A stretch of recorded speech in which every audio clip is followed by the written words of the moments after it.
This segment is going to be called "What's on Travis's Mind." That's what this segment is going to be. Well, while we have you here, we might as well go ahead and pick your brain. So, what is there anything you wanted to talk about? A video?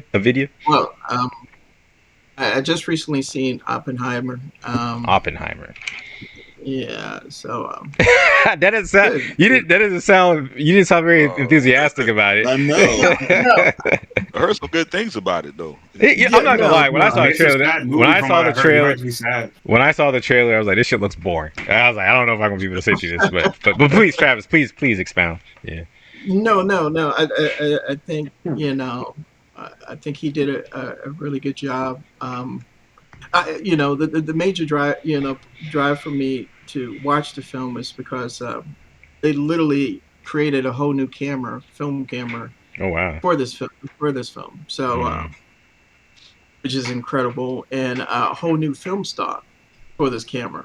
Because he shot everything in film, and I really wanted to check it out, and I saw it at the Citadel Mall, that big screen IMAX. Well, it's not IMAX, but big screen that they had there, and it was good. I mean, I think how the way he cut it, and intercut it with the whole thing with the hydrogen bomb, he kept it kinetic. Because how do you make a movie about making an atomic bomb and build up to the explosion and still keep it interesting? When they're talking about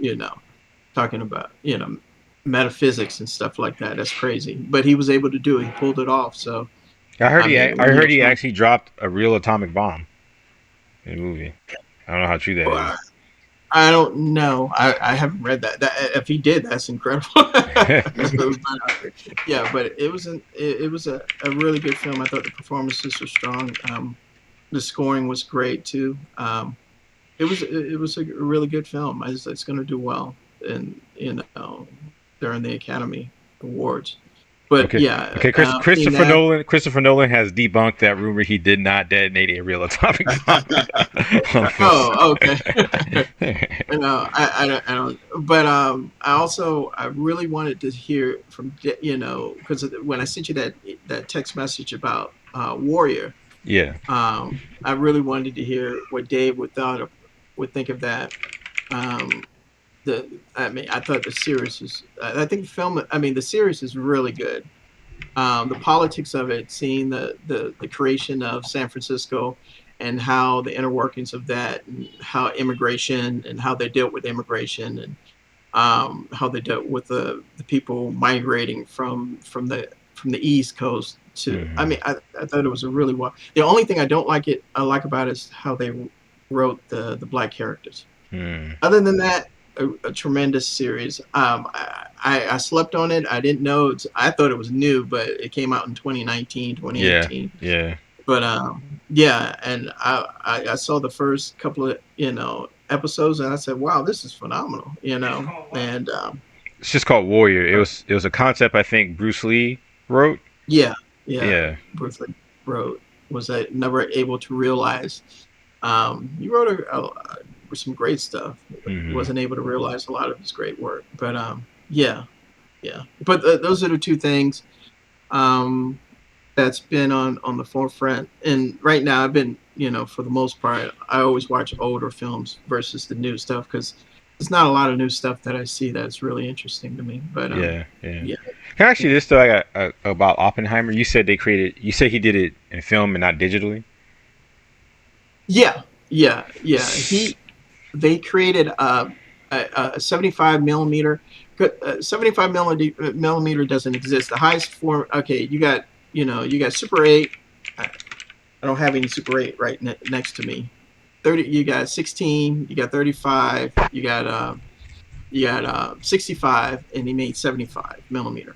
And and they don't make film stock, in black and white, because portions of the film is shot in black and white. Mm-hmm. So they had to Kodak had to create a film stock, of black and white for that size celluloid. So let me ask you this, right? Because what's the point? Like, okay, because if you watch the film and it's as clear as anything digital can do, but it's just, but it's like why bother? Well, I mean, from what I read and what he, what Nolan said is that he wanted of course, the story. Okay, he wanted the story. He wanted the medium to match the size of the scope of the story, because Oppenheimer, once they created the hydrogen bomb, that changed the landscape, how we saw the world, how the world interacted with one another. After that, everything changed. Just like what the whole thing with AI right now is going to change the landscape. So he just wanted the medium to match that. So that's the reason why he said IMAX is the best way to showcase and illustrate, to showcase this story. Well, maybe I just don't have enough knowledge. So is all IMAX done on film? Oh, no. Okay, so all right, so I'm looking at this image, right, and it looks pretty clear. Is that film or is that digital? It's film. What you talking about? What film? What you talking about? The Oppenheimer film, or Yeah, are you talking Oppenheimer. Oppenheimer. Like I'm looking at this image. I'm assuming it's from the movie, right? Like if you can achieve this digitally and I'm assuming it's more efficient. Like why even bother with the film? Like I mean. No, because film. Okay, the difference between film, celluloid versus digital. Okay, you know the different. I'll try to make this quick. Like 2K, 4K. They have 6K cameras, 8K, 8K, 12, 16K cameras, stuff like that. They'll speak up the lines of resolution. All right, that's 4,000 lines. All right, when you say 4K, that's 4 lines. That's 4,000 lines of resolution. Okay, the thing that a celluloid, when you shoot film, is thousands of lines of resolution. So you have much more of dynamic range. It matches the human eye. You follow me? I see what you're saying. So that's the thing. Is that why they can take? Is that why they can take? Is that why they can take old films and remaster them because they actually has more fidelity? Yes. I mean, the thing, then you're talking about film aspect ratios like 4:3, 16:9, and all that other stuff. But then you have the crop for television or cinematic and stuff like that. Yeah, but you can push in and do whatever you want to do because it's shot in celluloid, so versus digital. I see. Okay, so actually, film. When I went to film school, everything was shot in film, and then I'm so happy for the digital because I did not like editing celluloid, on a steam bag. That is, I would assume it's probably cheaper too. No. So digital's not cheaper than film? Oh, I thought you said film was more cheap. No, digital, because I mean, much more cheap. Yeah, because I mean, when I was shooting my short films, that was shot on short ends. Okay, short ends are basically, if you don't know what short ends is, it's like for those who like poor people like myself who couldn't afford buying a whole roll of film because they shot they were either coming in like a 200 or 400 feet of film or 800 feet of film. That gives you, dang, it's been a while, but like 400 feet of film, 400 feet of film gives you like 8 minutes, like 8 minutes of film, 8 minutes to shoot on and stuff like that. Well, anyway, I couldn't afford that for the most part. So I was by short ends. Short ends is when if you didn't use your full roll of film, you can send it back to Kodak. I shot in Fuji because they can retain our hue. A color better than Kodak was more geared to white tones than black, but I would, you can sell it back to the company and they'll give you a credit, and they would resell those short ends and I would buy the short ends. Yeah, because I'm reading right here. It says short end is a partial roll of unexposed film stock left over during a motion picture production and kept for later use. The short end may be sold to a film dealer who will resell it to productions who are in position to use it. So I guess it's like, it's for the poor people like myself. I hear you. Yeah. So I can see why digital. I do remember when I got my first digital camera, I was like, this doesn't look as good as film.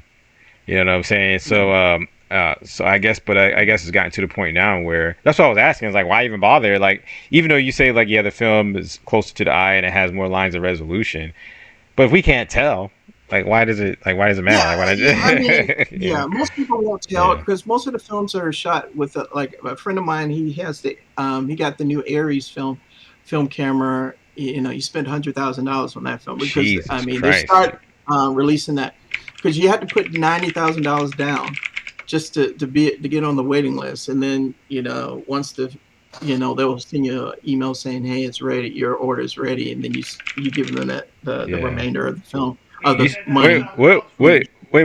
What's the camera called? The Aries, Aries 65.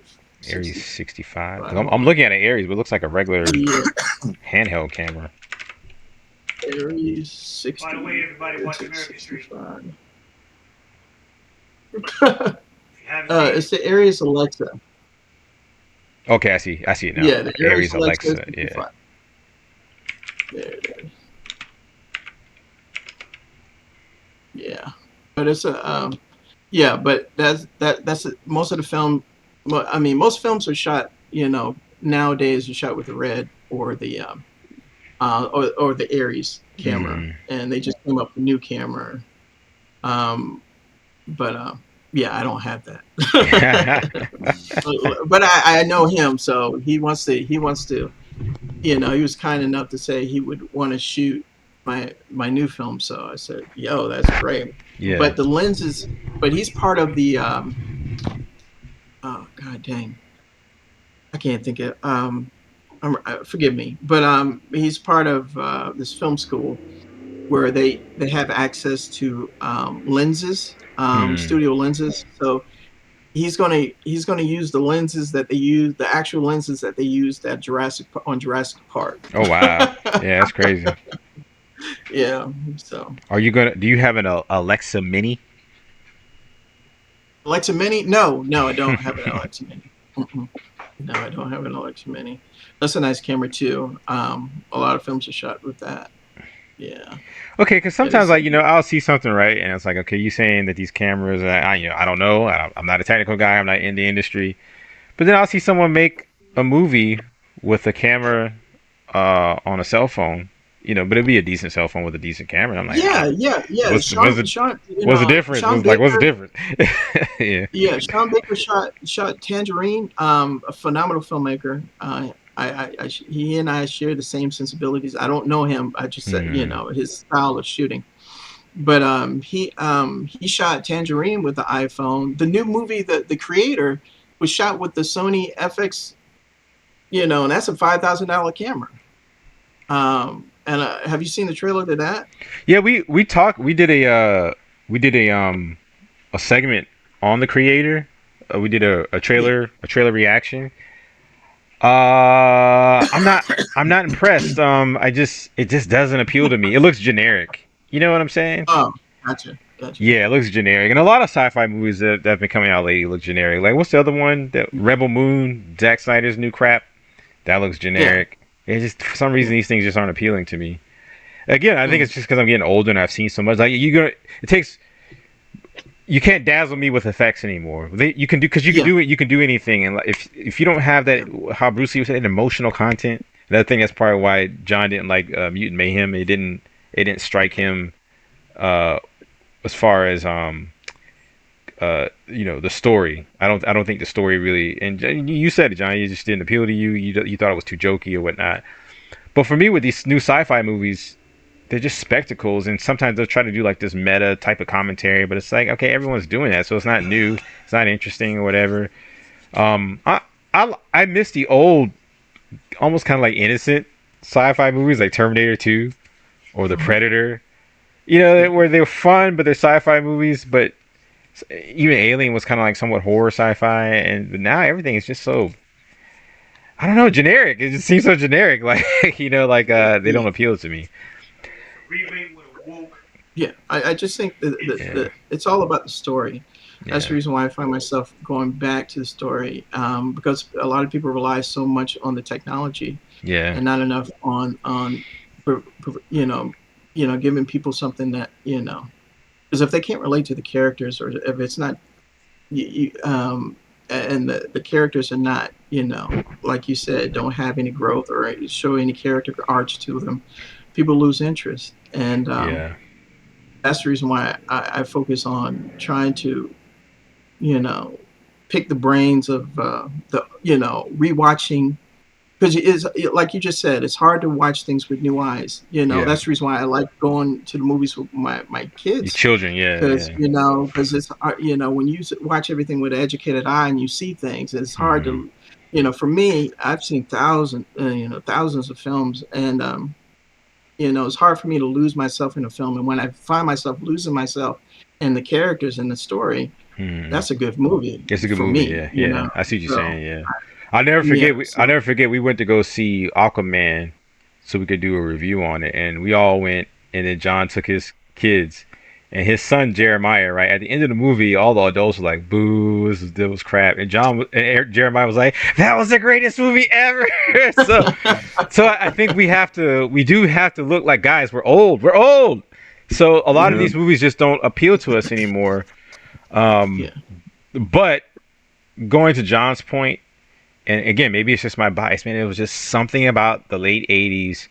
I would say 80s, mid to late 80s and early 90s films, man, that we haven't been able to capture that again. I think the 70s, 80s, and 90s.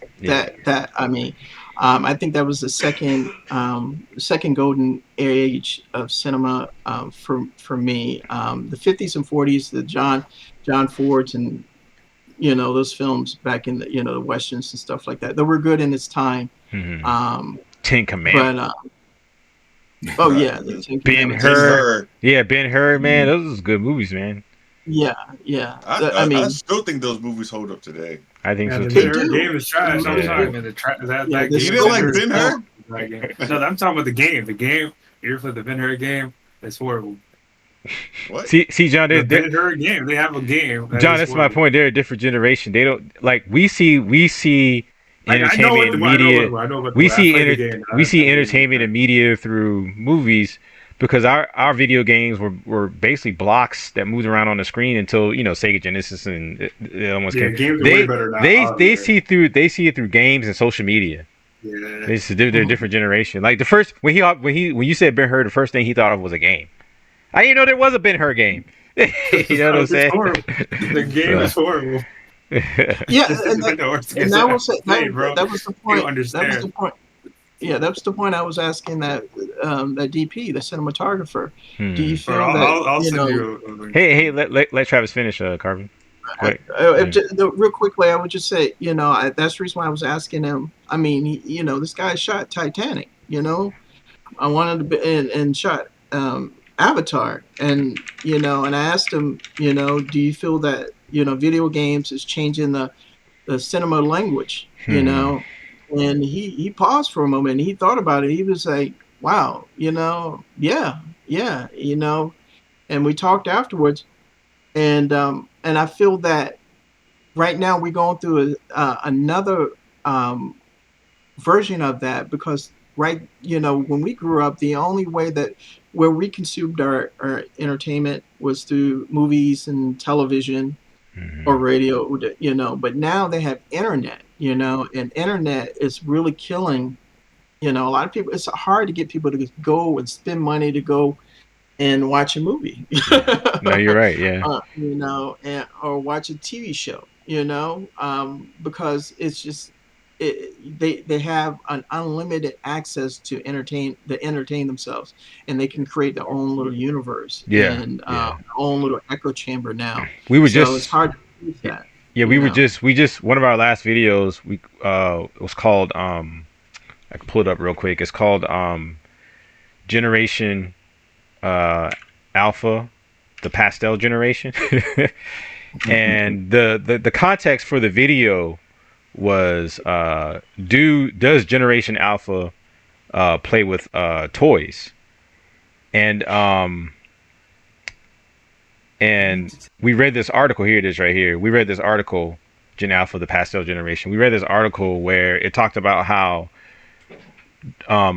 marketers and advertisers are already starting to look at the difficulty it is going to be to target that generation, because they're gonna grow up where social media and finding your niche in that social media is going to be ubiquitous, right? So like how boomers, Gen Xers, and even to some extent millennials, we started off like this, but we were the first generation to kind of move into social media and internet. But definitely boomers and Gen Xers, they grew up on legacy television, right? So it was easy because there was only but so many stations that the marketers knew. So they knew what to go to market, because they knew that their attention was going to be on these legacy stations, right? And then when you started introducing things like cable, even cable only had but so much channels. You know what I'm saying? A lot of it was crap. Still, people watch most of the legacy stuff, or the legacy cable channels, like, you know, like even if it was paid for stuff like HBO or whatever. But now, like you said, it's so wide, like they don't even know how to properly target these children when it comes to marketing and advertising, because what they're doing now is they're targeting the parents, because they know whatever the parents grew up with, or not so much grew up with, but the parents are going to introduce these kids to certain brands. And because they do know about the millennial parents, they think that they think Gen Alpha is going to be more like millennials, whereas Gen Z aren't as much like millennials. It was an interesting article, because Gen Z, they were kind of like millennials' first children. So they were the kids that you had while you still lived in an apartment, right? Whereas Gen Alpha will be the millennials' kids that they have where they lived in houses, because we're settling in our careers. You know, most people they peak in their careers when they get into their 40s and early 50s. So they're going to be more like millennials. It's kind of like Gen Xers. Gen Xers were almost consider them like the lost generation, and they're actually less like boomers than millennials are. You know what I'm saying? Because it's the same principle. Gen Xers were what they call them latchkey kids. The boomers were out there trying to make it. You know what I'm saying? So they were at home. They were basically raised by the television. You know what I'm saying? So it was an interesting article that we checked out. If you can find that, send that to me, please. I will like to read that. Yeah. But you know, that's interesting. The thing right now is like, you know, I got friends out there who are writers, who are out there picketing. Doing what they can to try to push the studio. And the studio, you know, because AI is really killing a lot of things. And now, you know, I'm reading about this thing called Long Note, which is, you know, which is gonna, when I say it changed, it literally, this chat bot, like Chat GPT and all the other ones, Long Note, basically it can consume the entire internet in a couple of minutes. Wow. That's in the Horrifying. Yeah. What is it called again? Long Node? Long Note. Long Note. Okay, I thought you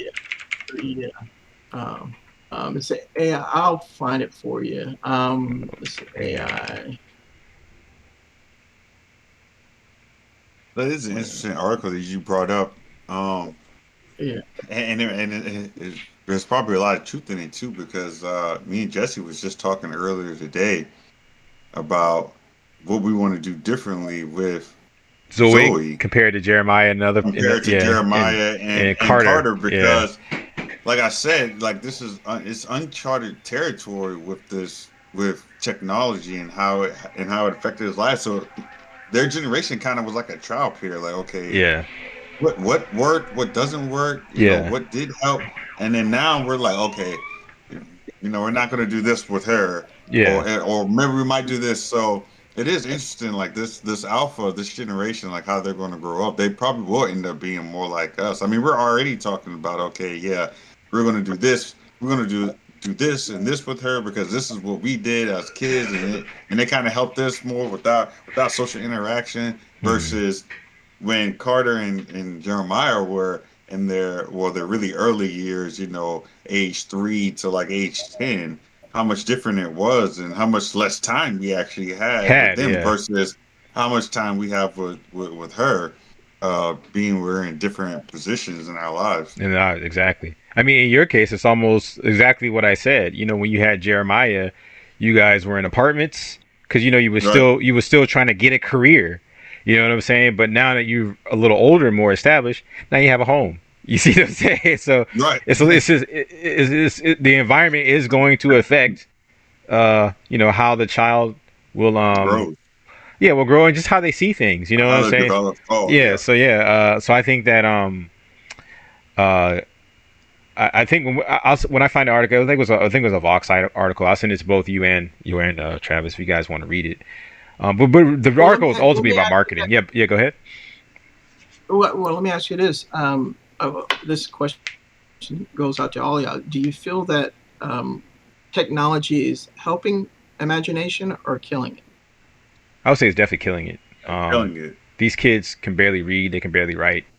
Yeah. The standards in the schools have gone down to the point now where you're getting kids who can graduate with an associate's degree. So in that sense, they're more advanced. But someone who didn't graduate with that in the 90s could write a better paper, even though they didn't graduate with an associate's degree. You see what I'm saying? I think it's killing imagination. I think that it's there's a certain amount of what's the term I'm looking for? Self-reliance that you have to have when it comes to being able to form your thoughts. But now, like if you just have Chat GPT, just kind of whatever, so you don't go through the motions. You know what I'm saying? I have yet to use Chat. I think I opened it up one time, but I have yet to use it because I don't have a use for it because I know how to formulate my own thoughts. I know how to do my own research or whatnot. Now, I will say this: maybe I could do research faster if I use it. So maybe I should start using it in that regard. But I think it's killing imagination, man. We were just telling Carbon in that same video about Generation Alpha or the Pastel generation that once Saturday morning cartoons kind of went off, we were either working in the yard with my dad, we were doing work, chores, or we were outside playing. I rarely, when I drive around or ride around, I rarely see kids out playing basketball. Every now and then I'll see some. And they're usually when I see kids playing basketball, and this could be my total bias, but I usually see black kids playing it because a lot of times they don't have access to computers and stuff like that, or they don't have as much access to computers.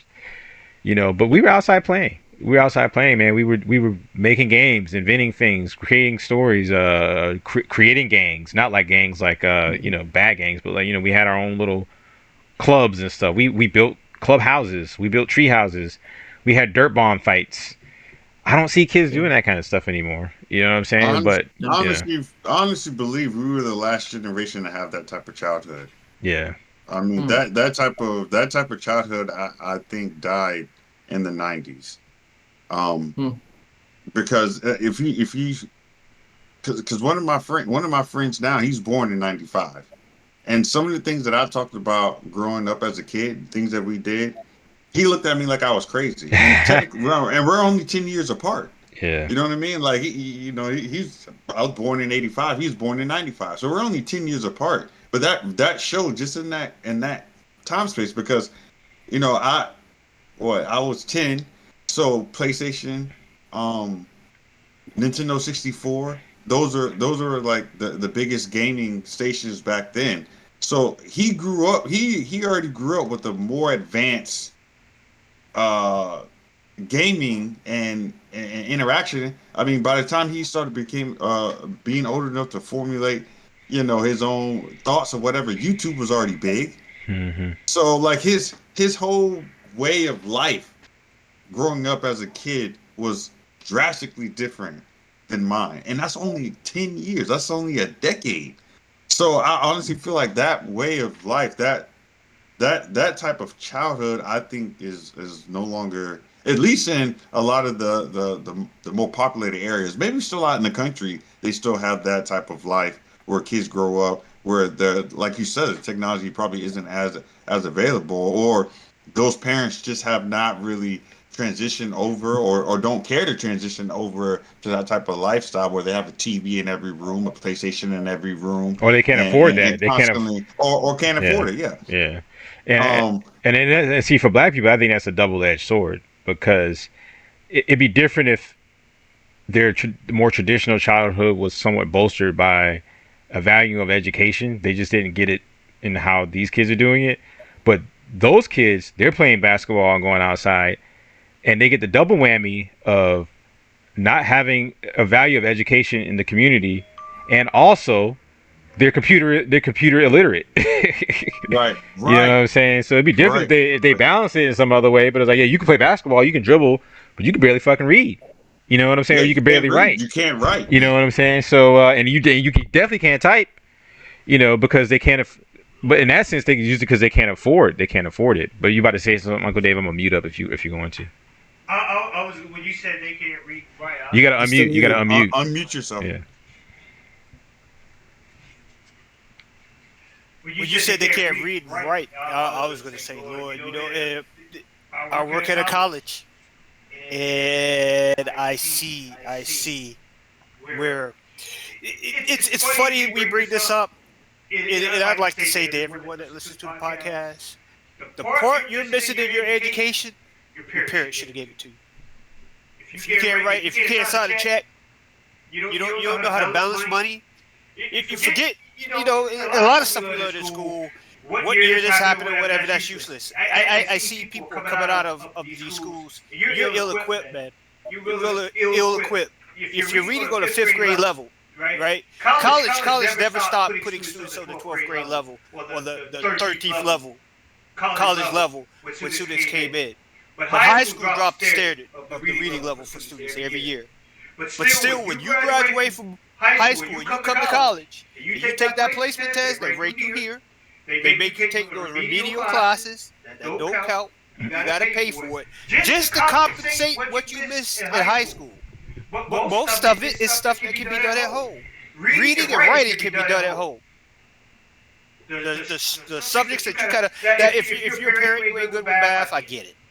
The little math these kids got to do to get out of high school these days ain't that hard. You had to do it, right? But a lot of what's going on is there's a vacancy in parenting. Maybe it might be single parent households. Some people say that. Maybe the father's not there. Maybe the mother's not there. There's a vacancy in parenting. Because we can remember when we got home, when a certain time came, your parents was like, hey, you go do that homework. And if you said you didn't know how to do it, you tried to pull one on them, they come and look at the book. And they knew what they were doing, and it was clear. You couldn't fool your parents. It wasn't until you got to like 11th grade, all right, this is trick. Mm-hmm. Right. This is trick. You ain't got nothing on this. But you know, I did. That's a good point, but it's crazy because it's all interconnected, right? So you're right. A lot of this stuff, it can be done at home, and it can be done by the parents. So it begs the question: well, where are the parents? Well, the parents aren't home. The parents can't be home. Right. Brian just said technology. Excuse me. Technology's babysitting them. So I mean, I don't know what you guys expect. You know. But what I mean is, where are the parents? What I mean is, who's home with the kids anymore? There's no one at the home anymore. Both parents have to work jobs nowadays. I mean, right? They're working full time because you can't have a single income anymore. So there are no parents at the house that's making sure that the kids is reading and writing. That's what I'm saying. It's all interconnected. Let's look at prime time. 8 o'clock. 8 o'clock is prime time across America. Everybody shuts down and watches TV. Parents are home. Parents are home. That's when the adult shows start. If you said prime time is reading time and turn off the TV, David, that's unrealistic. You said 8 o'clock. 8 o'clock. 8 o'clock. 8 p.m. Jeremiah has to be in bed. if he's not in bed by 8 o'clock, he's a total wreck for the next morning. You saying that? You're saying prime time at 8. You're saying prime time is at 8. I'm saying that prime time used to be when the kids got home because there was a parent there at the house. No, when I say prime time is the part where most Americans are sitting around watching TV, kids and parents included. Right. What I'm saying is the time. What I'm saying is the times have changed. The times have changed. Where, don't get me wrong, I'm not saying that the parents can't do more. The parents of our generation could do more. I'm not saying that they can't do more, and they should do more. All I'm saying is that the times have changed so much. The times have changed so much that even when I was growing up, yes, my mom worked a full-time job, but there was a cutoff point, right? So every day, throughout my entire childhood, every day at 3 o'clock, I wasn't without a parent. My mom was at home. You see what I'm saying? My mom was at home. At 3 o'clock. I'm right. saying 8 p.m. What I'm saying is, for your formative years, if you have a young child, 8 o'clock is bedtime.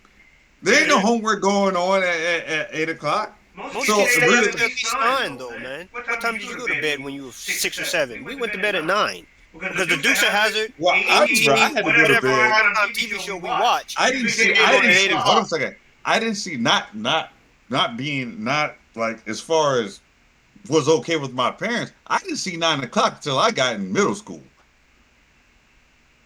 When I was in elementary, I had to be in bed because they're young children. It makes sense. They're young children. The younger you are, the more hours you need to sleep for you to be successful. I mean, for you to be cognizant of what's going on. You can't have small children up 8, 9 o'clock at night. That's the reason why late programming came on at that time. Well, can I interject a little bit, because I think you guys are kind of speaking past each other, because John, you're talking about a specific age range, and I think DJ Dave is just speaking more generally, and I agree more with Uncle Dave, because I think, look, parents have always worked in this country. They have. And I think sometimes what we do in this country is we'll take an idealized version, especially of white America, and we think that that's normal, and it's not. Even white women have always worked in this country. You know what I'm saying? So I think what Uncle Dave is saying is, look, we're going into a time where white people are becoming, their population is decreasing. And when that happens, they become more radical, and we're already starting to see it. They've overturned affirmative action. You got Ron DeSantis down there in Florida talking about he wants to teach kids that slavery, that people in slavery learned all these skills. And so it was somewhat of a good thing or whatever. So I think what Uncle Dave is saying is, like, look, this is where the parents are going to have to make up for the lack of what they're getting in the public education system. And I don't think he means like, okay, you got to sit there and you got to teach them for hours a day. I think he just means like, look, spend a couple of hours. And I don't think he's talking about you personally, John, because I've seen you do it.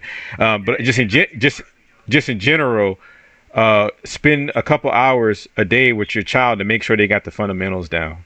Because that's what Uncle David is saying. These kids don't even have some of the fundamentals down when they're coming out of high school. And that means the school system is failing them, so the parents can no longer depend on that. We got to get back to more of that family. All right, look, you got to sit down and you got to make sure your kids have this, because that's always what it was anyway. You know what I'm saying? Is that the parents had to be involved to make sure their kids, because you couldn't always depend on it, especially if you in a class with 30 other students or 29 other kids. You know what I'm saying? This country has dropped the ball when it comes to education. I mean, it just have, and the parents have to make up for that, despite whether they're working or not. Plus, the studies there, they say that parents who read to their kids at night, man, those kids perform better in school. Reading to your kid, make it 15 minutes. Read a book to your kid 15 minutes a night will make a difference. They say the average African American watches an hour more TV than any other demographic in America. There's your math and your English right there. Turn off the TV. And now the studies have also shown that we actually consume more social media than any other American. Right. And it was last night we were in that goddamn theater when that dude had that bright ass cell phone on. Look, I'm sorry. When talking guys beside me. Who couldn't shut the goddamn mouth. I'm sorry. Homegirl was right. Ms. Jones was right. Black people do need to learn. Well, she was arguing the opposite, but no. There's some soft skills black people need to pick up. I'm sorry. I'm sorry. I'm sorry. Be on time. Keep your word. And treat people like you want to be treated. If it's your favorite movie, you don't want me talking during it, telling my lame ass jokes. Keep it to yourself. If you're eating your meal and you don't want me to get up on the table and do my butt dance in front of your food, then you should stay off the fucking table. You don't want to see. You don't want to. Somebody said something like it was something to a young lady, and she was like, "I should be able to wear what I want." It's like, okay, we're gonna bring all these ladies in to your wedding in bikinis. Oh, you didn't like that, right? Because it's your wedding. You want everybody to wear what you want them to wear. We're in a social place. We have to do what's good for most people. And speaking of that, I'm glad you mentioned that because I kind of wanted to push back a little bit. I did a little bit, John, when you were talking about when Michelangelo, when his mask dropped, you're like, well, he's just trying to fit in. I'm like, well, there's certain parts where part of society is sometimes you got to fit in because I get that's part of society is that you have to do things to accommodate the whole. And that's why, like, when I was in school, right? When I was in school, I think I was in middle school, and our teacher said we had to write like 2 paragraphs on whether or not public schools should adopt uniforms. Now, as a kid, I was like, hell no, we should be able to wear what we want to wear. But as I become an adult, I was like, no, it should be uniforms across the board in all public schools. It should be standard uniform across the board because we got to instill discipline into students again. And right now, and that will be a small thing, but I think it will be a step in the right direction. You know what I'm saying? I think every public school should have uniforms, and kids are still going to find a way to exclude people, but there's one you're going to get rid of. Now you come here, you just like almost like a military academy, and you got to wear this, and you got to come in, you got to be neat, and you got to be professional. And prepare them for the world they're about to enter in. All this tattoos and weird hairstyles and stuff like that, all that counterculture stuff, that only works when you're young and dumb. But eventually, man, you got to grow up and look, some of these chicks, man, that have all these tattoos all over their bodies now. I mean, when they get older, I mean, it's just gonna.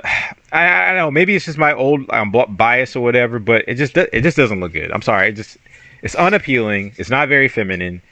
And they're gonna look like shit when they get old. I'm sorry, they're gonna look like shit. Like dudes can kind of pull it off when they get old, because like, oh, you might have been an old military guy or whatever, or old rock star or whatever. But women, when they get old and wrinkly and flabby, and they be having they look bad. I mean, they look bad. If you're old and wrinkly, isn't that gonna look bad in the first place? What are you talking about? Yeah, but they're gonna look really bad. Now you're not gonna look like a grandma. You're gonna look like an old slag. Like, all right, you really lived it up. I mean, you weren't looking good as a grandma anyway with a ton of old wrinkly. Yeah, but you're not getting what we're talking about. There's Uncle David always tells us there's archetypes, right? And you go through certain archetypes in your life. And when you get older, you move into the old wise archetype.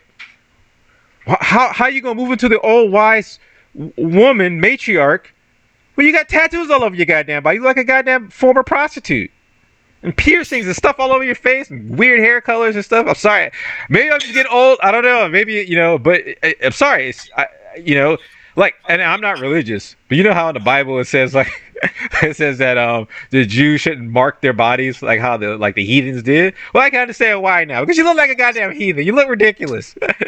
There's no conservatism in that. There's nothing that you know what I'm saying. I get it now. It's like, even though they had their absurdities what they believed in, but it's like, yeah, like, have some grace. You know what I'm saying? To present yourself that cups it, it's kind of like, okay, look, I'm not trying to knock people's culture or whatever, right? But there's a reason why the person who puts the cup in their lips is still a hunter and gatherer. There's a reason why they're still in that state, because it's freaking stupid to put a freaking cup in your lip. It makes no sense to do that.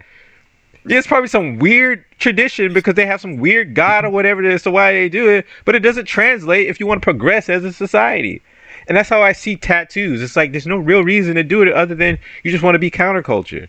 There's no practicality to it. And I'm not saying that everything that you do has to have some practical whatever, but you talk about marking your body, that's permanent. It's a permanent thing. It'd be different, like putting color in your hair or whatever. Right? You can wash that out, and you can move into adulthood. Yeah, you know what I'm saying. But man, marking your body, that's gonna be forever. And yeah, but anyway, I digress. You guys want? It's one of the funniest things I see is when somebody gets a tattoo with their lover's name, and then they break up for years. Now you gotta walk around with my name on your body, even though I'm not even with this woman anymore. Well, you got Susie on there, and every time you look at Susie, you think about the guy she cheated on you with. that had you raising the kid that you thought was his, that belonged to somebody else's. I get what you're saying. A good example would be Spence and Crawford, right? Now I like both boxers, right? But when you saw Crawford and Spence come out, Crawford looked like as he ages, he's going to age into an old man who can be respected. Old businessman. But then when I see Spence, even though I like him, he seems like a nice guy. He actually seems really intelligent too. He looks like even when he's in his 50s, he's gonna be wearing his hat backwards and like he's just gonna look ridiculous. Tattoos all over your body and stuff. But anyway, that's just me. You sound so much like Dad right now. This is a lot of it's art and everything, but let's get it. Let's look at where it works at, right? If you got a tattoo, right? 10 years from now, when we got our tattoos, Marvin the Martian was popular. Looney Tunes resurfaced for adults that watched it when they was kids, and all people was talking about was Space Jam and Marvin the Martian and stuff. So this guy, when we were in the military, he gets Marvin the Martian on his arm. We both 18, right? It's 25, 30 years later. He's looking like an idiot today with that faded Marvin the Martian on his arm. He doesn't only look like an idiot to the people his age, because we know it's old. You look like an idiot to the young people because they don't know what it is. You look like an idiot to the employer because they don't give a fuck. They don't want Marvin Martian, whatever. It doesn't make any sense in the long run, right? That's why when we got tattoos in the military, they said you got to get tattooed somewhere where you can wear your short sleeve uniform and that no tattoo show, well, your face or whatever. But I see people all the time. I read it to a young man. He was like, I want to get my life together. He's got all these tattoos on his neck. Now, I tried to go to the Navy, and they wouldn't take me. And like, because I had all these tattoos, and I was like, that's permanent. So now your child, right? I won't say his child is going to starve. He might find something else, but easy, quick, fast opportunity where you could have got your money right. And went ahead and done something. Now you gotta go out your way to find somebody that's going to allow you to have your neck tattooed and be in their presence, because we don't generate any income for ourselves. We don't have our own business. We don't pull it out the land. We ain't farmers no more. Every resource we get, we got to get from somebody else's group. Which by the way, when you listen to Bobby Wright, you know what he calls that? He calls that slavery. That's what he calls that. Slavery. When you don't control any aspect of your society, everything you get is from somebody else. He called it slavery. He was like, it's not abject slavery, it's not chattel slavery, but it's still slavery because they could turn it off just like they're doing now. They're turning it off. They're turning it off right now. You know. And now, don't get me wrong. Like for me personally, I think we should let affirmative action go because we didn't really benefit from it that much anyway. I think we need to fight for other things. But I digress. Anybody else has anything to say? Yeah, I have a copy around of it. Hold on 1 second. Sorry, guys. Our internet went down. Yeah, we figured since both of y'all froze at the same time. Yeah. What were you guys talking about though? Oh no, I was telling him, I was just like, I wasn't disagreeing that we have to conform to some degree in order to exist in a society, but what I took from that scene was, and like I said, I don't know, bias or whatever, but their mask is a part of who the turtles were. You know what I'm saying? That was a part of them. So to me, them taking off the mask and discarding it and putting on the human clothes, it was like, okay, we're trying to be as less turtle as we can. We want to be as human as possible just so we can fit in, just so we will be accepted. And to me, I kind of I guess I didn't see so, it. I guess the way I saw it is okay. The mask was kind of like a symbol for them trying to hide themselves because they felt they would be received as monsters, and they had some justified reasons for feeling that way, right? So I saw it more as okay. It's not that they're giving up themselves; it's that they're going to go do what they've always wanted to do. Which one of them even said it. I think it might have been Donatello. He said he was like, if we weren't mutants and if we could go out there and do like what would you? He was like, I just want a normal life. And I don't have a problem with that. I don't have a kid just wanting a normal life. You know what I'm saying? He's a kid. He's a teenager. So I don't think he. By the mask dropping, I don't think that was a symbol of okay, like yeah, we got to go and conform. It was more like they have to go out into the outside world now, and they get an opportunity to live in that world as humans, even though they're mutants, and they get to see what that's like. And like again, we don't know what the second movie is going to be like because it might be more like hey, now they have to contend with that's what, like you said, April said you actually want to go to high school. It's not everything is cracked up to be. You know what I'm saying? Now they got to study. Now they got to go home. Now they don't have as much free form type of life or whatever. So, but I think that's part of growing up. That's why I call it somewhat of a coming age story. You know what I'm saying? Is that they're going to grow up and grow beyond being teenagers. I kind of like seeing them without their masks while they were in school because you're not supposed to wear masks while you're in school. They got to conform to that. They got to conform. If you want to go to this institution, you have to conform to this institution's rules. You see what I'm saying? But yeah, go ahead. You didn't. Well, earlier before you were here, I agree with both of what you're saying. I just think, but what you're speaking to is what's going on with African Americans right now is an extreme of both. Meaning, when he was talking about you want to allow them to be kids and be able to express themselves, unhindered from the past and to be an individual versus. But unfortunately, as African Americans, we're a part of a collective, and we're still in a fight for freedom for the most part. That's the reason why you got ones who saying, I'm just being myself. Allow me to be me. I want to tattoo myself. I want to do whatever I want to do, and versus discipline. And we have to find some sort of balance between the two, because right now, I don't think there's any balance because we're in this environment where the individual and how you feel, your feelings is more important than the collective or the society. And like I said, I agree with both of you, but we just got to find a balance between the two. Can I add something right there? My theory is from what I've seen, those who have the discipline make it. Those who do not have the discipline do not make it. And at some point, you're going to have just people, they might be individually minded, but they'll have a certain type of wherewithal where they can do things. For example, people who spend 75% of their paychecks on nothingness eventually will become broke, right? With September, not September, but COVID came, people couldn't go to work, they couldn't spend or whatever. We start to see people's bank accounts start to drain, and you start to see that people that spend their money for a certain type of lifestyle that's not needed, they went broke real fast. We talked about the other time. The car lots are full of repossessed cars of people who, when they stopped their student loans for 6 months, they thought they was going to have a different life. And they went for it, right? The houses are being repossessed. All that's going to come back up to the market. But the point being is, those who said, all right, let me look at the situation. Those who say every day, what's my plan for this year? 5 years, 10 years retirement. Those people who put something in all of those places will do a little bit better than those people that say, it's my thing, I'm going to do what you want. You can't tell me what to do. It's my money. You can't tell me how to spend it. It's my vote. You can't tell me how to vote. I'm going to do whatever. Those people perish. They're perishing now.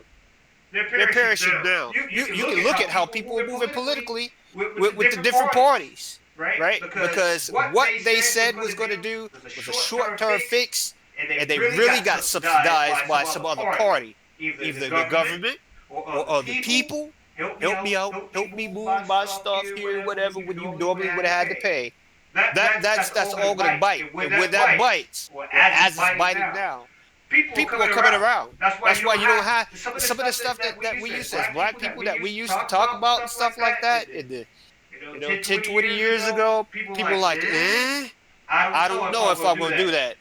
For example, I hate to say it, bring it up, but talking about marrying someone with children. In the 90s, go ahead and get married, no matter they got kids. Until now, people are more calculative. How much does that cost? How much are you going to put in on it? What kind of behavior does your children have?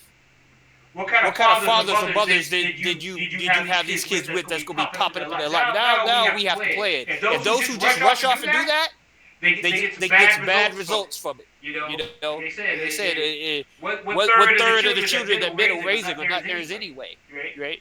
But those who can rationally sit back and say, okay, this is a good mate for me. This man does this woman does this, and this is in line with my values. This is going to help me make stronger children that's going to go out to the world and be effective.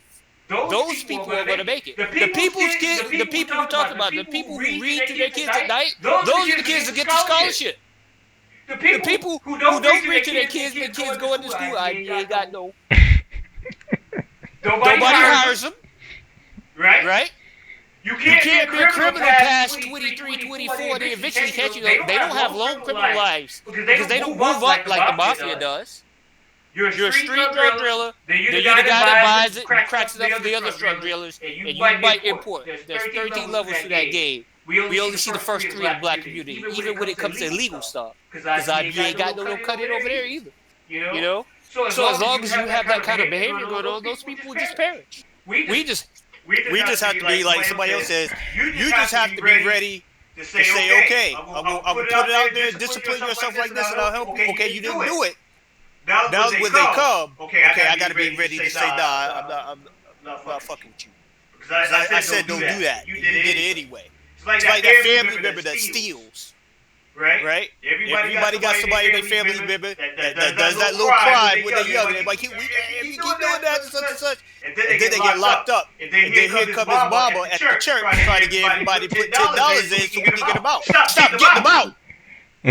Stop getting them out. Hey, we told you, don't do that.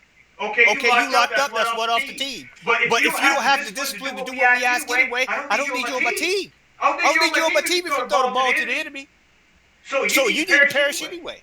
Because you're neutral or helping me, I'll work with. But you're a threat. You're slowing me down. If you come on my job, or his job, or anybody's job, and you lack the skills to do what that job needs you to do, right?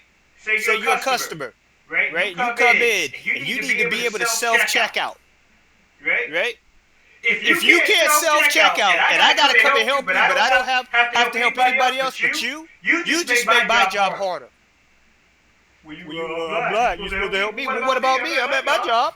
How come you don't come in and make my job easier? And do it yourself. Where's the concern for me? Right? Those of us who can do need to share with other people who are trying to do something. And those who are waiting for somebody to come do something for them, we got to let them go, man. Let them go, because everybody can come and contribute. Everybody can contribute, just like we contribute now. I'm not a filmmaker. You come out and you say your piece, you do your research, and you try to contribute. Right? And that matters. But those who say, I ain't got to do nothing because of such and such, I am the table and all that other stuff they want to say. Men and women, we don't have nothing for that, because we need actual tangible assets. We don't need a debate. Right? When it's time to make the next American Street, y'all need to watch that film. When it's time to make the next film, we don't. And our friend Travis says, hey, can you guys put 5 on it? Well, the man has been down and life is hard. Give him $5 because you spend it on fidget spinner for your kid.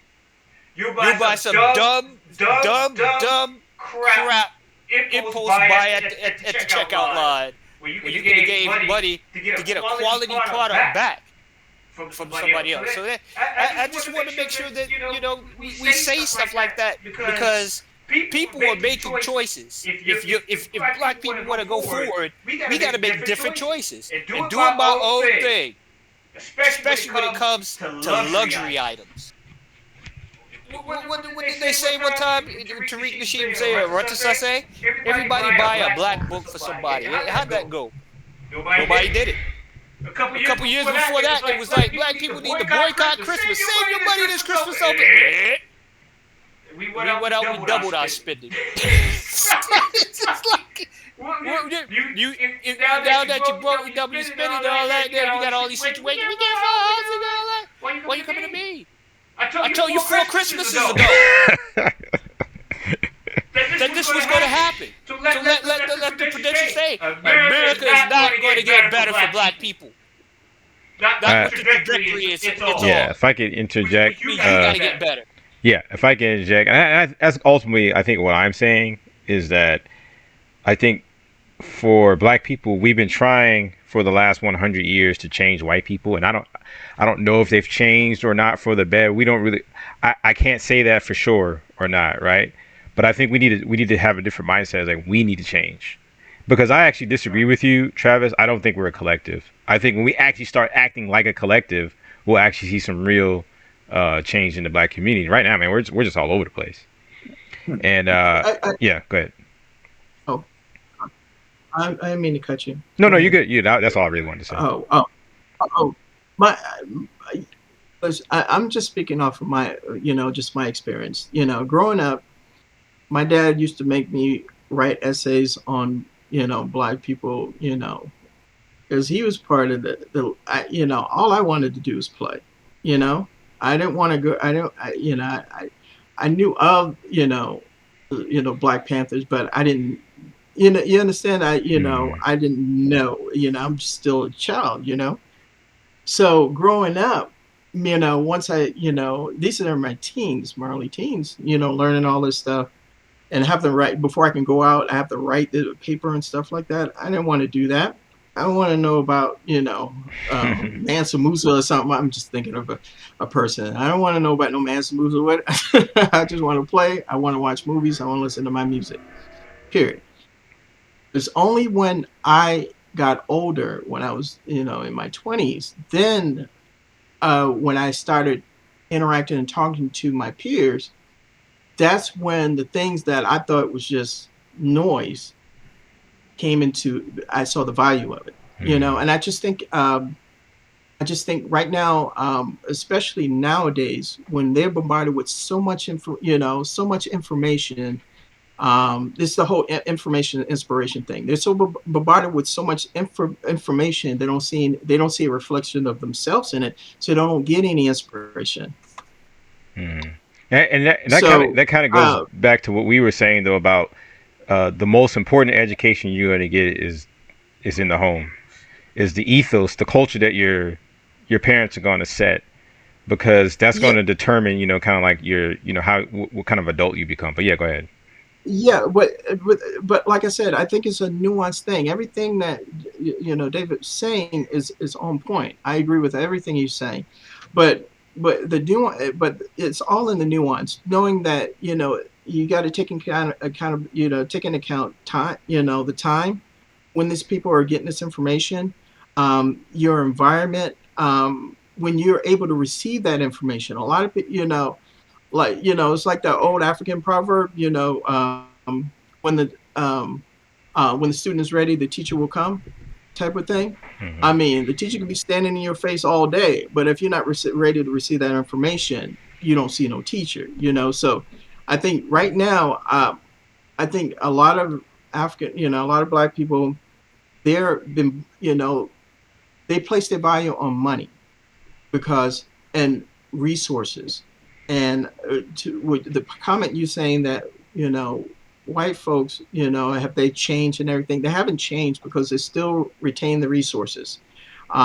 Black folks, we're too busy trying to focus on civil rights instead of talking about power and resources. That's the discussion and the conversations we need to stick to, not worrying about whether or not the person likes you or not.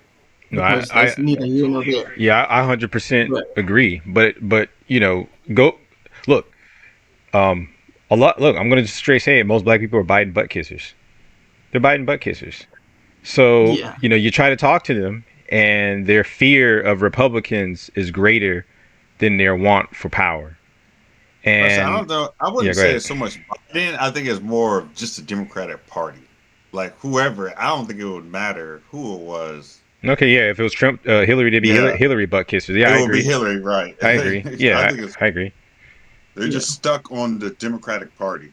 Yeah. Now, to be fair, if we want to talk about nuance, I understand the mentality, and I call boomers the schizophrenic or bipolar generation.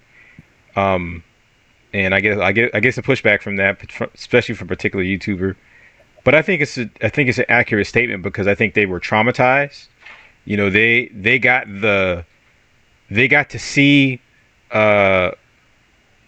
outward, overt racist Jim Crow racism, and they were traumatized by that. But they also got to see integration because they were the first generation to be integrated. So they have a bit of a schizophrenic type of mentality when it comes to our politics. They're always like, they're going to put you back in chains again. What if it goes back? You can't vote no more. That type of thing. And I'm not saying, look, that could be, when it comes to civilization, anything's possible. It's possible we could be put back in. Is it probable? No. You know what I'm saying? So for me, it's like, all right, look, going forward, we have to grow beyond what the boomers did. And if you listen to Martin Luther King before he was assassinated, some of his last interviews and speeches, that's what he was saying. Like, the next fight is the economic fight. It's why he said things like, I feared I've integrated my people into a burning building. It's why Ayamiose Frimpong on his show says we integrated with on our knees rather than standing up.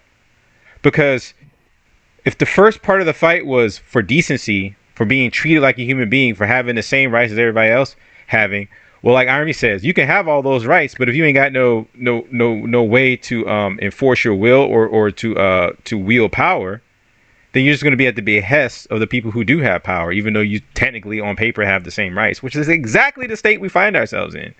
It's exactly the state we find ourselves in. Yeah. But the thing of it is that black folks, we're constantly under the white gaze. The point, I agree with everything you're saying. We're constantly under, and the white gaze is what's making black folks schizophrenic. You're in the white gaze, you're seen as your skin is looked at as a costume or a uniform. So either you're going to be looking like a militant or some gang leader or some gang member, or you're going to be looked at as some stereotype or something that they can use for fun, like Black Panther, the cartoon Black Panther. Yeah. So the black folks right now, they don't want to, like you said, the whole thing of them getting tattoos, they want to be counterculture and stuff like that. They want to forget the past. They want to disassociate themselves with the past. They don't want to have anything to do with the slavery or anything like that. I can buy a PlayStation. I can go and order a pizza right now. That has nothing to do with what happened to my parents or my grandparents or my great grandparents. They don't want to have anything, and so they want to forget that. So that's the reason why, to speak to what you're saying, that hey, they're crazy now. There's no community. I agree with you. I see what you're saying, and my job as a filmmaker, that I took this up years ago. That's the reason why I named my company Avidya, meaning ignorance, is that they're in a state of ignorance. They don't want to know, and my job is to help them remember, to piece together those pieces so they have a cohesive thread. So that and that's what I try to do with my company, is to try to do that. Even them kicking and streaming, either they don't want to spend the $5 to see my work or anything like that because they don't want to know. They just like is that the Neo with Morpheus, the red or blue. I just want to be ignorant. I don't want to know any of that stuff. I just want to eat my steak, So the thing of it is that we can't stop. I'm not going to stop doing what I do because, Right now, they don't see it. They don't see it. They don't want to see it. They keep on, living from check to check, existing. It's just surviving, not living. Until they realize, all right, now they start to step back and see the forest for the trees. Right now, they just focus on this bill. I got to pay this bill. I got to do this. I got to show up here. I got to do this. I got to go and pick this up. They can't see the forest for the trees. Our job is to help them see the forest for the trees. And I'm not going to give up. I hope you don't, because Yeah. Well, for me, it's not about giving up. The question is, has everybody else given up? I mean, I think you said it best. I think you're right. I think Black people, all the way from boomers to the earliest to the later generations, I think care more about white acceptance, and they see freedom as luxury rather than as power. You know what I'm saying? And I think that's the problem. Yeah, because I think the reason why they value their value system is based on proximity to, it's money, and they think the proximity to whiteness equals money. I heard some Latino woman call Black people, poverty colored people. They see us as poor. They see poor. Well, I mean, we are. Well, we are poor. I mean, we are. Exactly. But they don't take into account who took away those resources, and we try to figure out if we can nice our way out or be kind enough, and hopefully they'll, turn the other cheek. The type of which we're starting to see that they don't. That's the reason why they took away affirmative action and stuff like that. They're going to keep the resources because it's not out of hatred of Black folks. It's because of, their love and loyalty to their children. They want to stay in the driver's seat. They're not, they're not going to give you the will unless you take the will. And I just think right now, Black folks have to really, right now, what I'm doing personally is trying to take everything, those papers I had to write about these people, and try to weave it in the stories, to put the medicine in the applesauce. Hopefully they'll just, take it in or think about it, ponder, say, oh, that was okay. That was interesting. Okay. What was that about? And stuff like that. Make them think, hopefully. And then hopefully in the process of them thinking, they'll start to reflect, okay, how do I make this a better, existence for myself and my community. I'll be honest with you, Travis, man. I think, but I agree. They're distracted with Roblox and all this other stuff. They have so many distractions. They have so many. They don't see color. They don't want to see color, and they have an environment. They have a society. Here's the thing, though, Travis. In and of itself, if the rest of the nation was on with that, I wouldn't have a problem with it. The problem I have with it is that the goal of the civil rights movement was not fulfilled. If it was fulfilled and we were trying to move into a racist society, I wouldn't have a problem, because then you have a buffer. So if it doesn't work, okay, I always got this buffer. I have this Black community over here I can go back to get jobs, to be employed, to raise a family or whatever. But we don't have that. They gave that up with integration. And so now what I'm seeing is, okay, you still have Black people who are impoverished, basically, even though one could argue with integration. I think you did see an increase in the or a decrease in the poverty rate, but that's relative.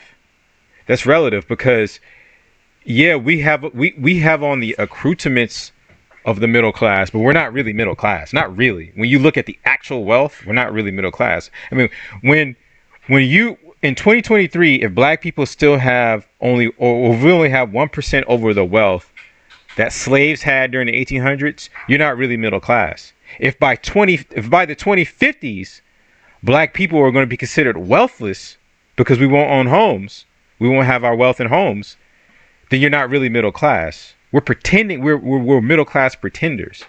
And then you can even go into with marriage and stuff like that, because they say the gateway to wealth in this country is marriage. Look at the marriage rates for Black people. So I hear what you're saying, Travis. Is that I don't think you should give up. I don't give up. I said one time, I was like, look, when I was in my early when I was a kid, they told me Santa Claus is real, and I figured out Santa Claus wasn't real, right? When I was in my early 20s, I lost my religion. I don't believe in God no more. I'm an atheist, right? I lost my religion. When I got into my 40s or my late 30s, early 40s, I stopped believing in black people. You see what I'm saying? Wait a minute. You became an atheist? Yeah, I've been an atheist since I was like 21, 22 years old, right? But the larger point I'm trying to make though is this. My one absurdity that I still believe in is that I still try to fight for black people. Oh, everything's telling me, hey, don't even bother, it's over. But I still try. Because that's the one thing I still kind of like, like I don't believe is actually going to happen, but I want it to happen, so I try to put some of my effort into making that happen. You see what I'm saying? It's kind of like when someone, it's kind of like someone who goes to church, like, this shit ain't real. This shit ain't real, but they go to church, they go through the motions. They go through the motions. You know what I'm saying? Because I'm not going to debate you on theology or anything on the existence of God, but I do have to make the point. Yes, God or Allah, whatever name does exist.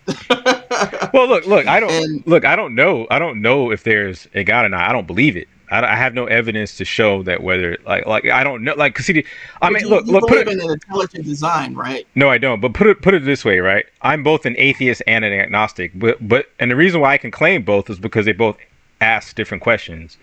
Atheism is a question of belief. Gnosticism is a question of knowledge. I have no knowledge of whether or not a God exists. I don't know. I can't say, hey, your belief is totally unfounded. You're right, or what you think is totally unfounded. Maybe you have some secret knowledge I don't have. I would ask you to present it to me if you do have it. You know what I'm saying? But when it comes, if you actually what I believe, I do not believe that. I have a lack of belief, and that's all atheism is a lack of belief in a God or gods. You see what I'm saying? It's not a value judgment. Yeah.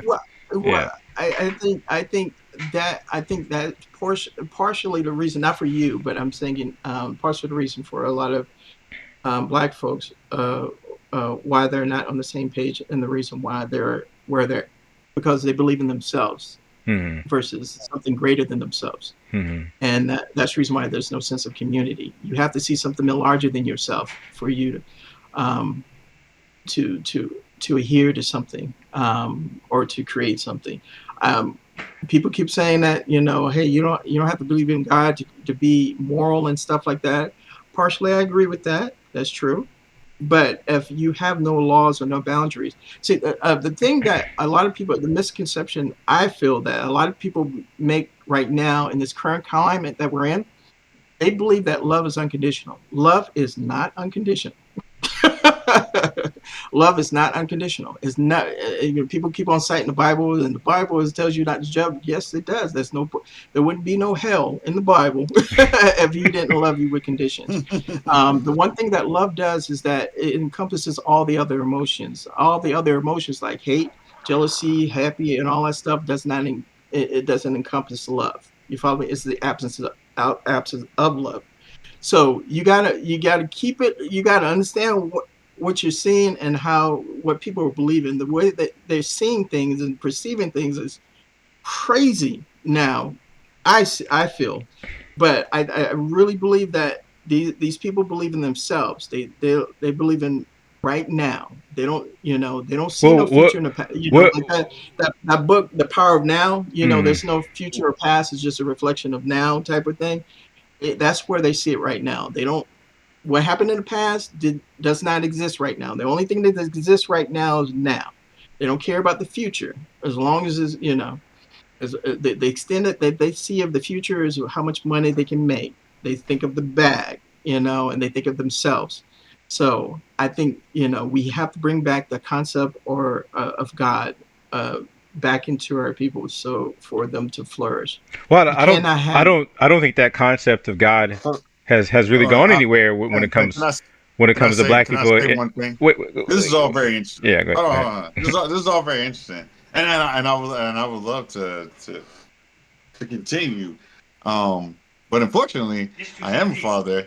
Right, I am a father, and I do need to go. I do need to go pay some type of attention to my kids and my wife. They've already walked me here like twice. And I'm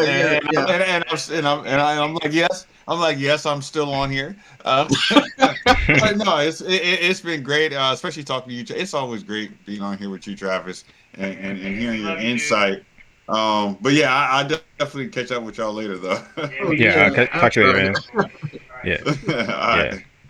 right. Yeah. I just wanted to say about the God thing. I think that I don't think that's lost on our people. In fact, I think we put too much of an over reliance on it when it comes to Black people. You know what I'm saying? This thought of the of something that might Are you be. done recording now or what? Yeah, we're still recording. This thought of something that might happen after you die or whatever that kind of keeps you moving. I'm about to take this now. I'm hungry, bro. I get you. Yeah. But Yeah, I'm about to say, I'll see you later. Yeah, Bro. talk to you later, man. But but this idea that and I think that worked for when you were a slave. But I think if you're trying to move into a higher form of civilization, then some of your concepts have to be more sophisticated. Because I agree, I think you should plan for the future. But I don't whether you use God as a anchor to do that at this point, I think is irrelevant, because the people who are planning for the future, who make who analyze and do things, they might be believers in gods, but they do way more than that to do it. I'll give you a good example, right? I was just my dad sent me this this video about the Eskimos up in Alaska, or Inuit, or whatever they're called, and they're billionaires. A lot of them are billionaires because they were on this land that had oil, and they fought the government to get rights to basically land they've been on for millennia. And they took that land or whatever, and basically got reparations to some form, because the government, the United States bought the land from Russia, but they were like, how can you buy land that wasn't yours? So they basically got reparations, right? And that's why my dad sent it to me, like, you might want to study this case. So I looked at the documentary, and I've been reading up on them. But long story short, the people who were helping them, there was some white people in government who were helping them. They went and they did a 500-page report on Alaska and the people who lived there. That's not just God. That's not just believing in God. They did that report so they can make predictions, and they can make plans for the future. And that's what I'm saying. We need to move from this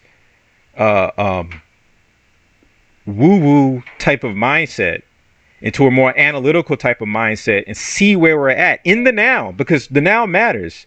If you want to plan for the future, you have to see where you're at now, and you also have to look at where you came from. You see what I'm saying? Well, but the now matters, because what you do today matters. And so if everyone, if everyone today is like, okay, we just ain't gonna worry about it because God, you're gonna fail. No, I'm not. Saying that, please, I'm just using God because we all, I'm not. I mean, because we, Christianity is, the majority. Here in South Carolina. So, no, I agree with you. But when I'm talking about not just religion, but the spirituality that we had. It's all the same to me. Like those words are. I make no difference between those two words. So no, there's a difference between the two words, because religion. Religion and spirituality. I think I make the distinction because I think that one speaks of one that is innately, that comes from nature. What you were talking about when they wrote something, it came from the. Okay, when the so-called witch doctors came here. I mean, when the Europeans came and they saw these people practicing, Yoruba, talking about this plant and this earth, or putting this together, that there's an invisible hand that moves everything. That was the Europeans saw that as, that's some kind of witch doctor or voodoo or magic type of thing. Mm-hmm. But they believe that what they were seeing. That's the whole concept of a flag. The whole concept of a flag is God. That's because it's being moved, but it's being put in motion by something unseen, by which we call the wind. But and factors that created the wind and stuff like that. That's the whole. Our ancestors were doing that. They were seeing how this how the seasons change, how if I plant this and if I use this plant, how it makes this person feel better and stuff like that. I mean, it it, it speaks to you what you're saying. That was practical, and that there is something unseen. Now in science we call it metaphysical. Things so small and so tiny that you don't see it with the naked eye. That it's still as important as the macro, the size of a planet. You follow me? So that's what we're talking about. When we're talking about, the idea of a concept of God came from Africa, because all those religious texts, the Christian, the Bible, as well as the Quran, which came from that was birthed from that knowledge, that understanding that we were able to grasp by our everyday living, with one another and living in this nature. So yeah, I know. I hear what you're saying, and I don't have a problem with people deifying aspects of. Let me say this one part, and I'm done. But to your point, where current day, where now people they just give it out, give it to Jesus or give it to God, say and there's no works that goes behind it. They're like, well, I'll give it to him, he'll fix it, as long as I believe. Not saying thought and concept of prayer doesn't have has power, because it does. But listen, man, I don't think it has any power at all. And the reason here's why I say that there were millions of slaves who prayed and died as slaves, murdered or worked to death or whatever, and no amount of prayer got them out of that situation. It wasn't until circumstances were right in the country to where they were like, okay, look, we're about to industrialize, we're trying to get a heads up, we're trying to get a leg up over the South. It's more advantageous for us to free the slaves because they're going to help us win this war. To where it became, now you can attribute it to God all you want, but ultimately what it came down to is human interactions, and then taking advantage of certain situations as to why the slaves who finally were, I guess, prayed and were able to get free, where their prayers were so-called answered. You know what I'm saying? So at the end of the day, for me, it's about the work. You can believe whatever you want. Yeah, if you don't put the work in, you're not gonna get it. You know what I'm saying? Yeah, you can pray, you can do all that other stuff all you want to. Yeah. No, I think you. I mean, okay. I think you and I. I mean, I think you're misinterpreting what I mean by prayer. When prayer is not like me just saying, oh, hopefully they'll change their mind type of thing. When prayer with work, I'm talking about like Nat Turner, because he read the Bible, and his interpretation of that Bible was, listen, no, we need to fight our way for our freedom, meaning that this is gonna, it's I don't see prayer as something weak. I see prayer as something to gain an understanding. Whatever understanding that you have, it can be determined by the person or their interpretation of that understanding. But well, I wasn't making a judgment on whether it was weak or not. I'm talking about what's effective. You see what I'm saying? Because because I could, if I can pray as much as I want. Like I'll give you an example. When I was a kid, I would pray to God every night, I want to fly like Superman. No amount of me praying to God at night is going to make me fly like Superman. And I don't mean like, because my mom would say something like, "Well, you got on that plane. After you prayed, you got on that plane, didn't you? You flew." Mom, that's not flying like Superman. You know what I'm saying? That's what I'm talking about. What's effective? What's effective? You can see, because I don't have a problem with religion. I can't believe it because I can't believe in absurdities. I'm more of an empirical type of guy. You need to show me some data. You need to show me some information to prove to me what you're saying is true, right? Or it needs to be overtly evident. You know what I'm saying? But I don't have a problem with being with people having that mindset. And I think, I could be wrong. You tell me if I'm wrong, but I think ultimately what you're saying, that I think is a better word, because this is my problem with religion and even philosophy, is that it has a lot of bullshit words. And this is why I like science, because science, it makes things more clear, and it's harder to have wiggle room in words. not all the time, but it does. I think it does it better than religion. But I think the word that I think when you say we need to bring God back to black people, I think really what we need is an ethos, something that binds us. It used to be the church. It used to be religion. Yes. Exactly. But that's gone away now. Well, why? One, because feminism infected the church. Let's go ahead and straight say it. So the men left, and because they didn't see power in it anymore. Two, I think because black people are also affected by the scientific revolution.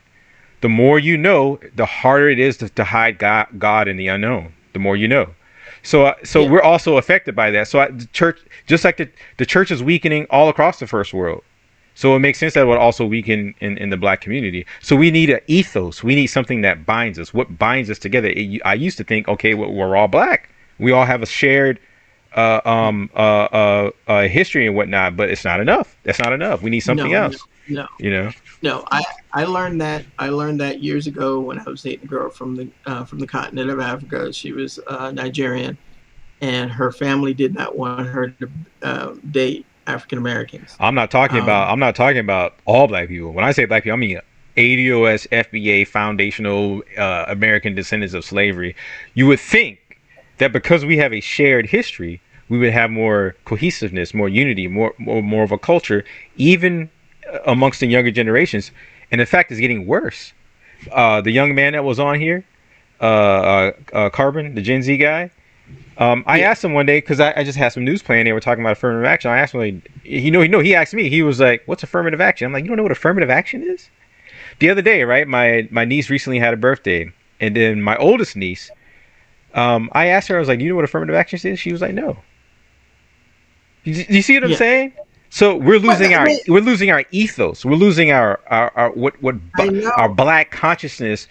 And even if that was associated with the church at one time, maybe that's part of the reason as why we're losing it, because we don't go to church as much, so we don't get that whatever. But I don't think the church would have preserved it, because look at the churches now, you know. No, I agree. I agree with you on that. I my wife's telling me about, a friend of hers who was at work, and some white guy asked him, he's black, asked him like, hey, was talking to him about Malcolm X, and he was embarrassed because he didn't know anything about Malcolm X and stuff like that.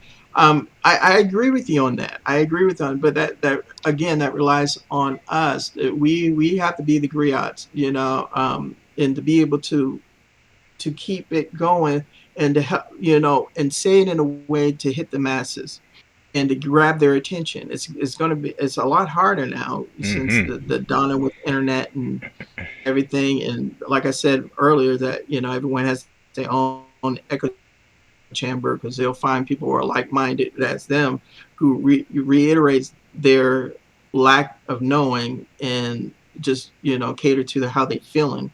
Hence the whole manosphere, that people are disconnecting, the men and women are disconnecting from one another, and they don't see eye to eye, thinking that they don't need one another. You need one another. Yeah, but to be fair though, the manosphere, and I think I'm a part of the manosphere. I absorb the content. I even contribute a little bit in small ways to that sphere. But I think the manosphere are just voicing concerns about the state of the black community that have been there really since slavery. It's just black men have never really had a voice to voice it, and I think social media has given them an opportunity to do that. Because look, at the end of the day, and it's sad to say it, but I think it's true. The black community is not a real community. We're people who were forced together, and we were forced together in a way to make us the black. They were trying to make us into the image of what white people evolved into in this society. And I think it's hard to do that for people who have basically a slave culture. You know what I'm saying? That's going to be difficult. And I think that's why Uncle Dave was saying, hey, look, it's time for separation. This is why the NOI preaches separation. Because you can't do that when you have so many people who are adverse to what it is you're trying to do. And that's why I say I don't really believe in the black community, or I gave up somewhat on the black community, even though I try to help into doing things like getting reparations. But even if we got reparations, you know what I think? I think people would take their money and go their separate ways. But I still fight for it because I think you should be allowed to do that. You should at least be allowed to do that and have the resources to do what you want to do. If the black community doesn't work out, at least you can leave the country. You can start a business. You can integrate properly into the larger society. You know what I'm saying? Because you have resources. But if in my opinion, if you want to save this thing called the black community, whatever it is, or I'll say the best parts of it, not the ratchet parts of it, but the best parts of it, you want that to proliferate and become the black community, hardcore militarization. That's the only thing I can see that would really work. You can't give people a choice.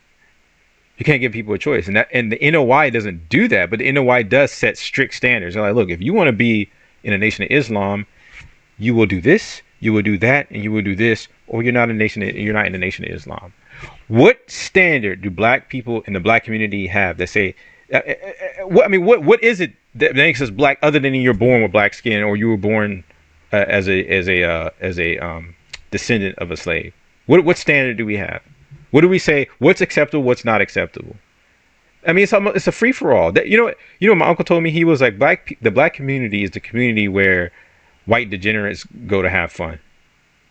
That's what we are. We're the club culture. We're the culture where you go, you twerk and you shake your behind and whatnot. Now we have some dignified aspects to our culture, but that's not the culture that's proliferating. The Martin Luther King culture, you know what I'm saying? That was dignified, well spoken, what was a paragon of respect. That's not the one that's proliferating. Lucent Troupe Studios.